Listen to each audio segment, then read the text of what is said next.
وعليكم ورحمة الله وبركاته. الحمد لله رب العالمين، والصلاة والسلام على سيد الأنبياء والمرسلين وعلى آله وصحبه ومن استنى بسنته إلى يوم الدين. اللهم اجعلنا منهم ومن الذين آمنوا وعملوا الصالحات وتواصوا بالحق وتواصوا بالصبر، آمين يا رب العالمين. أما بعد، فأعوذ بالله من الشيطان الرجيم. ليوفيهم أجورهم ويزيدهم من فضله إنه غفور شكور. رب اشرح لي صدري ويسر لي أمري واحلل عقدة من لساني يفقهوا قولي. اللهم ثبتنا عند الموت بلا إله إلا الله. اللهم اجعلنا من الذين آمنوا وعملوا الصالحات وتواصوا بالحق وتواصوا بالصبر، آمين يا رب العالمين. আজকে ইনশাআল্লাহ আমি আপনাদের সাথে আল কুরআনে বর্ণিত আল্লাহর একটি অনন্য এবং অসাধারণ নাম সম্পর্কে আলোচনা করব। এই নামটি অনন্য কারণ আল্লাহ এই একই নাম তার নিজের জন্য ব্যবহার করেছেন, আবার বিশ্বাসীদেরকেও এমন হতে বলেছেন। আল্লাহ আমাদের সম্পর্কে বলেছেন, ওয়াকালিলুম মিন ইবাদিয়াশ শাকুর, এবং আমার বান্দাদের মধ্যে খুবই অল্পই শাকুর। শাকুর অর্থ চরম কৃতজ্ঞ, আর কৃতজ্ঞ হওয়া এবং গুণগ্রাহী হওয়া দুইটা ভিন্ন ভিন্ন জিনিস। কৃতজ্ঞ মানে কেউ যদি আপনার কোনো উপকার করে তাহলে আপনি তাকে থ্যাংক ইউ বা ধন্যবাদ বলেন এবং মনে মনে তার প্রতি কৃতজ্ঞতা অনুভব করেন। গুণগ্রাহী মানে আপনি সব কিছুতে ইতিবাচক দেখেন, সব পরিস্থিতিতেই আপনি ভালো কিছু সন্ধান পেয়ে থাকেন। আমাদের রাসূলুল্লাহ সাল্লাল্লাহু আলাইহি সাল্লামের জীবনে অন্যতম দুর্বিষহ একটা ঘটনা ছিল ইফকের ঘটনা, যখন মদিনাতে তার পরিবারের বিরুদ্ধে অপমানজনক অপবাদ রটনা করা হয়। আর এই মিথ্যা অপবাদ রটনার কাজ 30 দিন পর্যন্ত চলতে থাকে। 30 দিন পর আল্লাহ নাজিল করেন, লা তাহসাবুহু শাররাল লাকুম বাল হুয়া খায়রুল লাকুম, এটাকে তোমাদের জন্য ক্ষতিকর মনে করো না, বরং তা তোমাদের জন্য কল্যাণকর। তো এভাবে আল্লাহ আমাদের মনোভাব পরিবর্তন করেন এবং তিনি চান আমরা যেন শাকুর হই, যার অর্থ চরম গুণগ্রাহী হওয়া, আল্লাহর তারিফ করার জন্য উপায় খোঁজা। আর আমাদের জন্য ব্যাপারটা উপলব্ধি করা সহজ, কিন্তু আল্লাহ সব কিছুর মালিক, নিজেকে শাকুর বলছেন। আল্লাহ আযজা ওয়া জাল্লা বলছেন, ইন তুকরিদুল্লাহ কারদান হাসানা ইউদাইফু লাকুম ওয়া ইয়াগফির লাকুম আল্লাহু শাকুরুন হালিম। আল্লাহ গুণগ্রাহী, পরম ধৈর্যশীল। সূরা তাগাবুনের এই আয়াতে আল্লাহ নিজেকে শাকুর বলছেন, আর সূরা ফাতিরে তিনি নিজেকে 2 বার শাকুর বলেছেন। আমরা আল্লাহ আযজা ওয়া জাল্লার জন্য শাকুরের অর্থ হিসেবে গুণগ্রাহী শব্দটি ব্যবহার করে থাকি। আল্লাহ তার নিজের সম্পর্কে বলছেন তিনি চরম গুণগ্রাহী। তাই আমি আপনাদের সবার জন্য বিষয়টি সহজ করে তুলে ধরার চেষ্টা করব, যেন আমরা এখান থেকে শিক্ষা গ্রহণ করতে পারি এবং বুঝতে পারি আল্লাহ কেন আমাদের জন্য এমন একটি শব্দ ব্যবহার করলেন। আমাদের কোনো কিছুই আল্লাহর প্রয়োজন নেই, তো আমরা আমাদের সব কিছুর জন্য আল্লাহর মুখাপেক্ষী। আল্লাহ হলেন গানি, তিনি সব ধরনের প্রয়োজন থেকে মুক্ত। তিনি হলেন হালিম, কেউ তার প্রশংসা না করলেও, তার প্রতি কৃতজ্ঞতা প্রকাশ না করলেও তিনি নিজে নিজেই প্রশংসিত। কোনো কিছুর অস্তিত্ব না থাকলেও আল্লাহর প্রশংসা এবং কৃতজ্ঞতা এমনিতেই বর্তমান আছে। ওয়া আতাকুম মিন কুল্লি মা সাআলতুমু, যে সকল বস্তু তোমরা চেয়েছো তার প্রত্যেকটি থেকেই তিনি তোমাদেরকে দিয়েছেন। তোমাদের যা কিছুর প্রয়োজন হতো তার সব কিছুই আল্লাহ তোমাদেরকে দিয়েছেন। আমরা প্রতিনিয়ত তার নিকট কৃতজ্ঞতার ঋণে আবদ্ধ। আমাদের সম্ভাব্য প্রতিটি প্রয়োজন তিনি পূর্ণ করেছেন এবং এত অসংখ্য নিয়ামত দান করেছেন যে আমরা কোনোদিনও তার ঋণ পরিশোধ করতে সক্ষম হব না। যেমন এই কক্ষে উপবিষ্ট সবার দিকে তাকিয়ে দেখুন, আমাদের প্রায় সবাইকে দৃষ্টিশক্তি প্রদান করা হয়েছে। আমাদের সবারই উঠে দাঁড়ানোর এবং চলাফেরা করার ক্ষমতা রয়েছে। এই পৃথিবীতে এমন বহু মানুষ রয়েছে যারা দাঁড়াতে পারে না, হাঁটতে পারে না। আমরা যে ঘুমাতে পারি এটাকে আমরা কোনো নিয়ামতই মনে করি না।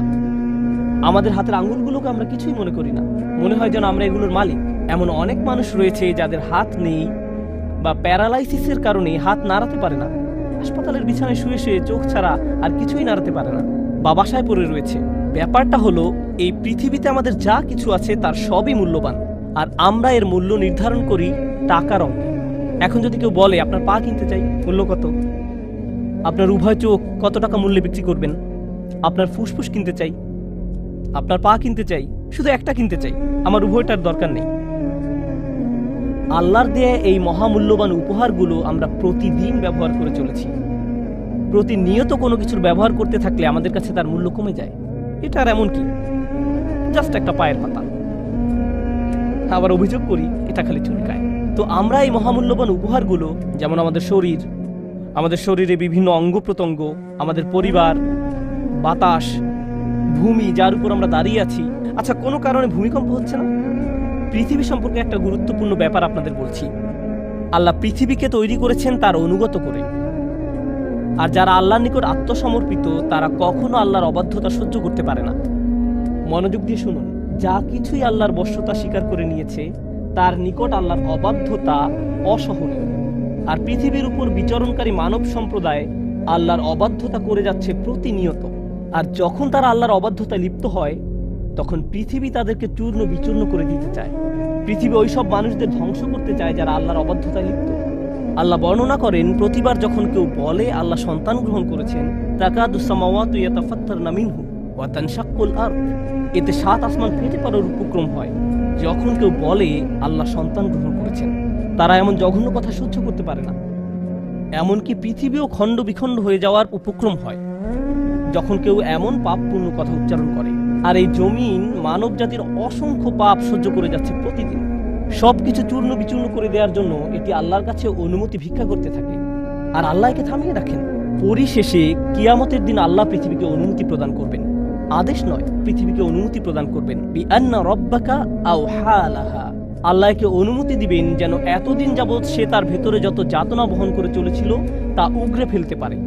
এত সব পাপ নিয়ে আমরা যখন পৃথিবীর উপর দিয়ে চলতে থাকি, এটি যে কম্পন সৃষ্টি করে আমাদেরকে ধ্বংস করে না তার জন্য আমরা কতটুকু কৃতজ্ঞ।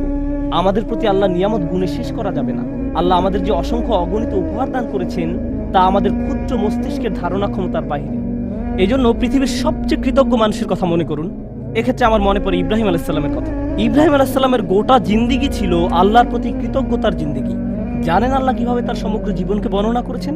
তিনি বলেন, শাকির আল্লি আনউমিহি, তিনি শুধু অল্প কিছু অনুগ্রহের জন্য আল্লাহর কৃতজ্ঞতা দেখাতে পেরেছিলেন। আনউম ব্যবহার করা হয় অল্প কিছু অনুগ্রহের জন্য, আর নিয়াম শব্দটি ব্যবহার করা হয় অনেক বেশি নিয়ামতের জন্য। অর্থাৎ আল্লাহর অসাধারণ বান্দা ইব্রাহিম আলাইহিসসালামের মতো ব্যক্তিও যদি তার সমগ্র জীবন আল্লাহর প্রতি কৃতজ্ঞতা প্রকাশে ব্যয় করেন, তিনি শুধু সামান্য কয়টি নিয়ামতের শুকরিয়া আদায় করতে পারবেন আল্লাহ তাকে যত কিছু দিয়েছেন তার তুলনায়। এরপর তিনি বলেন, ওয়া ইন তাউদ্দু নি'মাতাল্লাহি লা তুহসুহা, যদি তোমরা আল্লাহর শুধু একটি অনুগ্রহ পুরোপুরি উপলব্ধির চেষ্টা করো, তোমরা সম্পূর্ণরূপে এটি গণনা করতে সমর্থ হবে না। আল্লাহর সকল অনুগ্রহ নয়, শুধু একটি নি'মাতাল্লাহ লা তুহসুহা, উদাহরণস্বরূপ চিন্তা করার সামর্থ্য, শুধু একটি অনুগ্রহ। আল্লাহর এই একটি অনুগ্রহ প্রতিদিন প্রতি মিনিটে কতভাবে আমার উপকার করে, আমি আল্লাহ শুধু একটি অনুগ্রহের উপকার গণনা করে শেষ করতে পারবো না। কিভাবে আমি আমার প্রতি তার প্রদত্ত সকল অনুগ্রহের শুকরিয়া আদায় করব? আমাদের প্রতি আল্লাহর যহেরা বা প্রকাশ্য অনুগ্রহ যেমন আছে, তেমনি আছে বাতিনাহ বা গোপন অনুগ্রহ। তিনি বলেন, ওয়াসবাগা আলাইকুম নি'মাহু যাহিরাতান ওয়া বাতিনা, এবং তোমাদের প্রতি প্রকাশ্য ও অপ্রকাশ্য নিয়ামতসমূহ পরিপূর্ণ করে দিয়েছেন। কতজন মানুষ উপলব্ধি করে যখন তারা রাস্তায় গাড়ি নিয়ে বের হয়, ইউরসিলা আলাইকুম হাফাজা, তখন আল্লাহ গাড়ির সামনে এবং পেছনে প্রতিরক্ষক ফেরেশতা পাঠিয়ে এর নিরাপত্তার ব্যবস্থা করেন যেন আপনি নিরাপদে বাসায় পৌঁছতে পারেন। আপনার গাড়ি যে রাস্তা থেকে ছিটকে পড়েনি সেটা ব্রেক ভালো কাজ করার কারণে নয়, আপনার গাড়ি রাস্তায় টিকে আছে কারণ আল্লাহর গার্ডিয়ান ফেরেশতা পাঠিয়ে এর সুরক্ষার ব্যবস্থা করেছেন। কতজন মানুষ এটা উপলব্ধি করে? তাই আমাদের প্রতি আল্লাহর অনুগ্রহ এত অসংখ্য অগণিত পরিমাণ যে আমরা যদি প্রতি নিঃশ্বাসে শুকরিয়া আদায় করি তবু সামান্য কিছু নিয়ামতের জন্য কৃতজ্ঞতা আদায় করতেও সমর্থ হব না। এই জন্যই আল্লাহ মানবজাতি সম্পর্কে বলেছেন, মা কাদারুল্লাহ হাক্কা কদরিহি, তারা আল্লাহকে যথাযথ মর্যাদা দিতে পারেনি। তারা পারেনি যেভাবে আল্লাহর গুণ গাওয়া উচিত ছিল, মানুষ সেভাবে তার গুণগান করতে পারেনি। এটা এক ব্যাপার। এখন এখানে একটু থেমে চলুন, মানবজাতি সম্পর্কে একটু কথা বলি। যখন আপনার ছোট ভাইকে সাহায্য করার জন্য প্রাণপণ চেষ্টা করেন, সে একদিন ফোন করে বলল, ভাই আমার একটু সাহায্য দরকার, আপনি কি অফিস থেকে একটু আসতে পারবেন? আমি তো একটা মিটিংয়ে আছি, কিন্তু আমার আপনার সাহায্যের খুবই দরকার, এখন কি আসতে পারবেন? তারপর আপনি মিটিং ক্যান্সেল করে ট্রাফিক জ্যাম অতিক্রম করে ছুটে গেলেন এবং তার কাজে তাকে সাহায্য করলেন। আর এটা বড় কোনো ব্যাপার ছিল না, তাই ছোট একটা কাজের জন্য গুরুত্বপূর্ণ মিটিং বাদ দিয়ে আসায় আপনি কিছুটা বিরক্ত। সিরিয়াসলি, তুমি এই সামান্য কাজের জন্য আমাকে এভাবে ডেকেছো? কিন্তু এরকম একবার নয়, সে বারবার আপনার সাহায্যের জন্য আপনাকে আহ্বান করে। এরপর এক সময় আপনি আর তার কোনো ফোন কল রিসিভ করেন না। ও আবার সে ফোন দিয়েছে, তখন টেক্সট মেসেজ পাঠান, আমি এখন ব্যস্ত, কল এলে কেটে দিব না, তাহলে সে বুঝে যাবে। এর চেয়ে বরং রিং হতে থাকুক। মানুষ এভাবে বারবার বারবার সাহায্য চাইলে আমরা বিরক্ত হয়ে পড়ি। তদুপরি উপকার করলেও তাদের মনে থাকে না, তারা এমনকি ধন্যবাদও দেয় না। তাদের কাছে এই উপকারের কোনো মূল্য থাকে না। তারা মুখ ঘুরিয়ে বলে, তুমি আমার জন্য কি করেছো? মানুষ এমনটা করে কিনা? আপনি তাদের জন্য সব করলেও তারা অকৃতজ্ঞের মতো অস্বীকার করে। তুমি আমার জন্য এমন আর কি করেছো? এমন কথা শোনার পর আপনি মনে মনে প্রতিজ্ঞা করেন, আমি জীবনে কোনোদিন আর তোমার কোনো উপকার করবো না। তুমি তুমি বলছো আমি কোনোদিন তোমার জন্য কিছু করিনি? তোমার মতো ব্যক্তি এই কথা বলছে। এরপর আপনার তাকে স্মরণ করিয়ে দিতে হয় যে তার জন্য কি কি করেছেন। এতে হয়তো সে বলবে, ও তুমি এখন খোঁটা দিচ্ছ, লোকজনকে দেখাচ্ছ যে তুমি কেমন উপকারী লোক। একজন বিশ্বাসী হিসেবে এমনিতে আমাদের কাউকে উপকারের কথা মনে করিয়ে দেওয়া উচিত নয়। লা তুবতিলু সাদাকাতিকুম বিল মান্নি ওয়াল আযা। তোমরা অনুগ্রহের কথা প্রকাশ করে এবং কষ্ট দিয়ে নিজেদের দান খয়রাতকে বরবাদ করো না। এখন একবার ভেবে দেখুন, আল্লাহ আমাদের জন্য কত কিছু করেন প্রতিদিন, আর আমরা কত অল্প ধন্যবাদ দেই তাকে। আমরা কত সামান্য কৃতজ্ঞতা দেখাই। তারপর আমাদের যখন আবারও কিছু দরকার হয়, প্রয়োজনটা আমরা এমনকি মুখ ফুটে চাইও না। আমার ফুসফুসের প্রতি নিঃশ্বাসে বাতাসের দরকার হয়, এমনকি আমি যখন আল্লাহর অবাধ্যতা করছি তখনও বাতাসের দরকার হয়, ঠিক কিনা? আমি আল্লাহকে ভুলে যাওয়া সত্ত্বেও তিনি আমাকে ভুলে যান না। তিনি আমার প্রয়োজন পূরণ করেন। আমার ফুসফুস তার কাছে চায়, আমার হার্ট আরেকটা পাম্পের জন্য তার কাছে চায়, আমার চোখ আর্দ্র থাকার জন্য তার কাছে চায় যেন সে দেখতে পারে। এমনকি যখন আমি চাওয়ার প্রয়োজন বোধ করি না তখনও তিনি আমাকে দিয়ে যাচ্ছেন। আল্লাহর এত সব অনুগ্রহের শুকরিয়া আদায় করা আমার পক্ষে কখনোই সম্ভব নয়। চলুন এখন আমরা শাকুর নামের অর্থ বোঝার চেষ্টা করি। আল্লাহর প্রতি কৃতজ্ঞতা প্রকাশে আপনি সামান্য যা কিছুই করেন, কারণ আমরা যাই করি না কেন তা সবসময় সামান্যই হবে। আল্লাহ বলছেন তিনি আপনার এই সামান্য চেষ্টাকে দারুণ কদর করেন। ইয়া রব, আপনি আমাদের জন্য সবকিছু করেন। যেমন আপনাদের একটা উদাহরণ দিচ্ছি, আপনার প্রতিটি পয়সা, প্রতিটি র্যান্ড, একজন আমেরিকানের প্রতিটি ডলার, একজন পাকিস্তানের প্রতিটি রুপি, ব্যাংকে আপনার যত টাকা আছে, আপনার পকেটে যত টাকা আছে, ডেবিট কার্ড, ক্রেডিট কার্ড, যাই থাকুক না কেন, এর সবকিছু এসেছে আল্লাহর কাছ থেকে।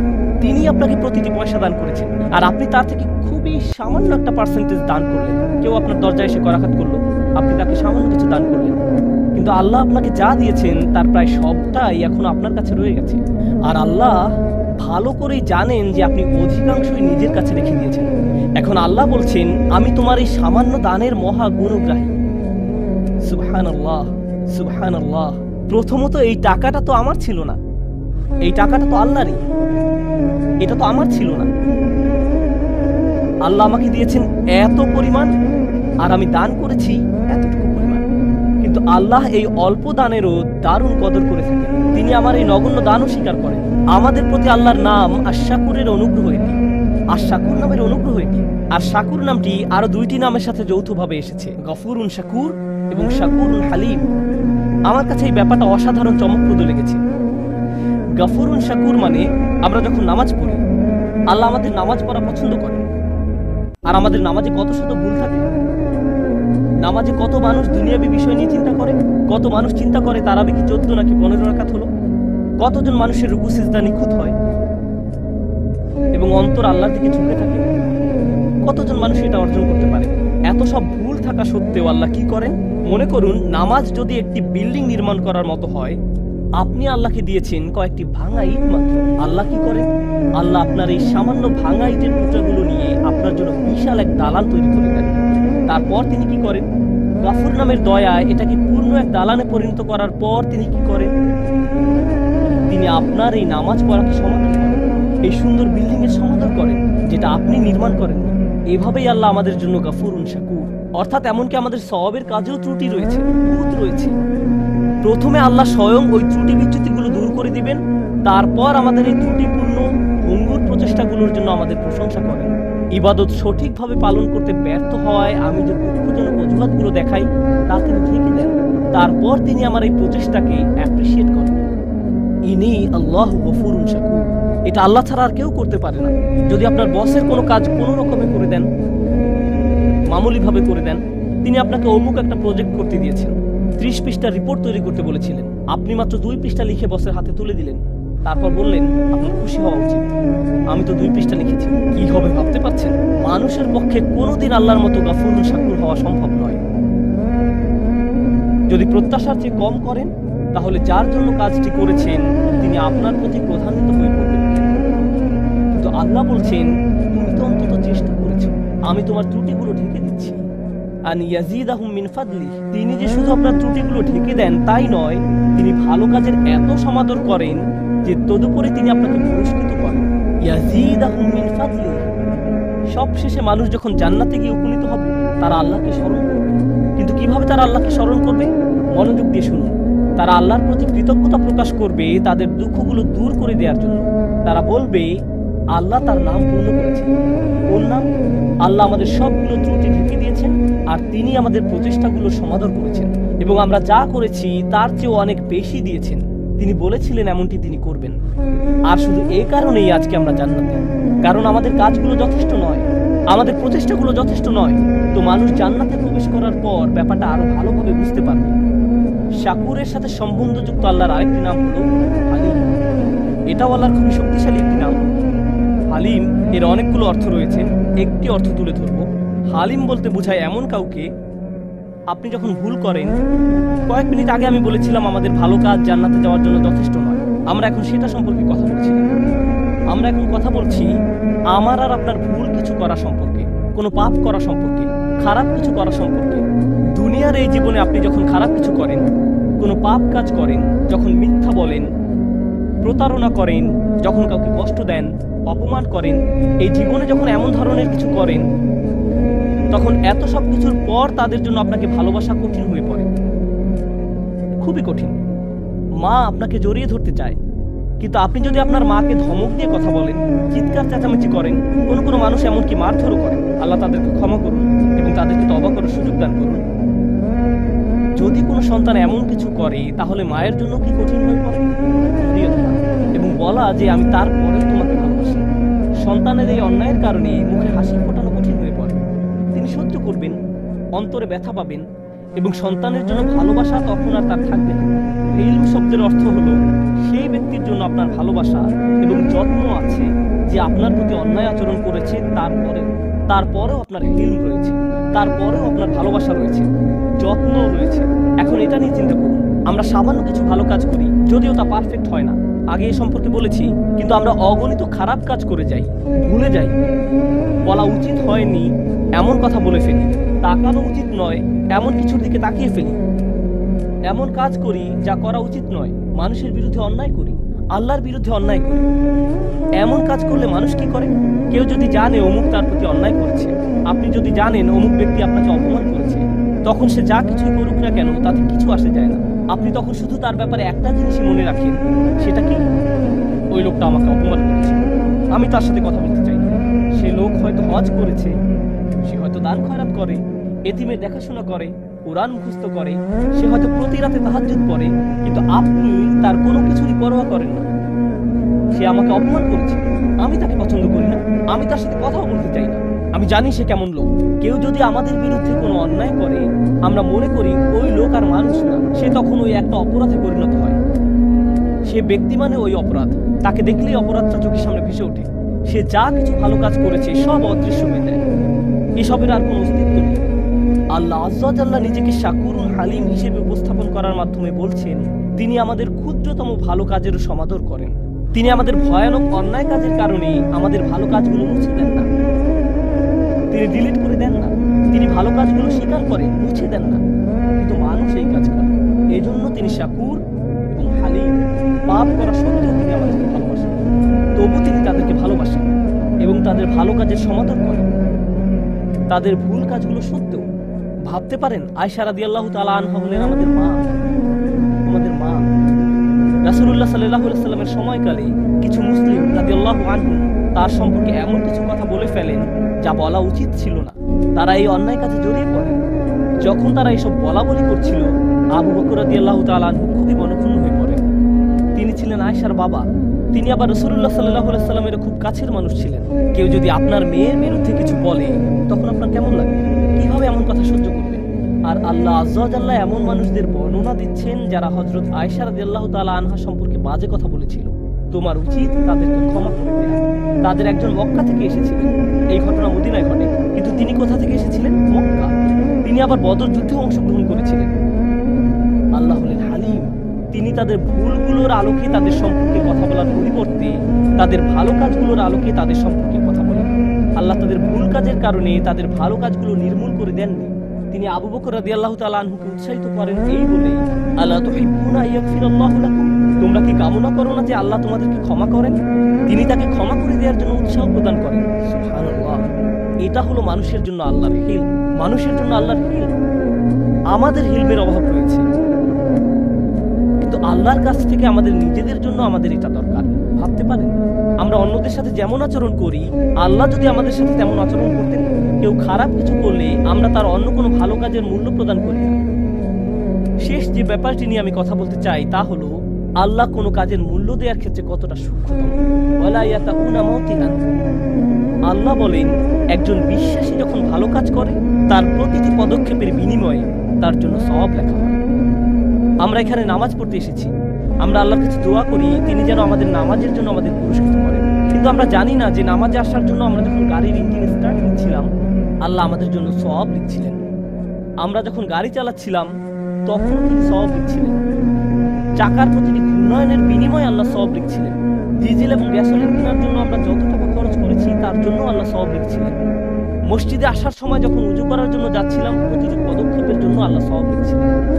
কিয়ামতের দিন মানুষ শুধু মন্দ কাজ দেখে তাজ্জব হবে না, মানুষ অবাক হয়ে যাবে, ইয়া আল্লাহ, এই সামান্য ভালো কাজটাও আপনি আমার জন্য লিপিবদ্ধ করেছেন। এই হলেন আল্লাহ শাকুর হালিম। আল্লাহ আমাকে আপনাকে কি কি দেওয়ার জন্য প্রস্তুত আছেন। সুবহানাল্লাহ, শুধু এই ভাবনাই আমাদের অবাক করে দেয়। আল্লাহ আজ্জা ওয়া জাল্লা আমাদেরকে তার প্রতি কৃতজ্ঞ করে তুলুন, যেন আমরা তার প্রতি শুকরিয়া আদায় করতে পারি। আল্লাহ আমাদের কাছে সামান্য যা কিছু চেয়েছেন তা যেন দিতে পারি। তিনি আমাদের কাছ থেকে বেশি কিছু চান না, তিনি আমাদের নিকটে বেশি আশা করেন না। আমরা সামান্য একটু যদি তাকে প্রদান করি, আল্লাহ তা বহু গুণে বহু গুণে বহু গুণে বৃদ্ধি করে দেন। দোয়া করি আল্লাহ যেন আমাদের সকল ভালো কাজের সওয়াব বহু গুণে বৃদ্ধি করে দেন এবং তার অনুগ্রহে আমাদেরকে তার জান্নাতে প্রবেশ করতে দেন। বারাকাল্লাহু ফি ওয়া লাকুম। আসসালামু আলাইকুম ওয়া রাহমাতুল্লাহি ওয়া বারাকাতুহু।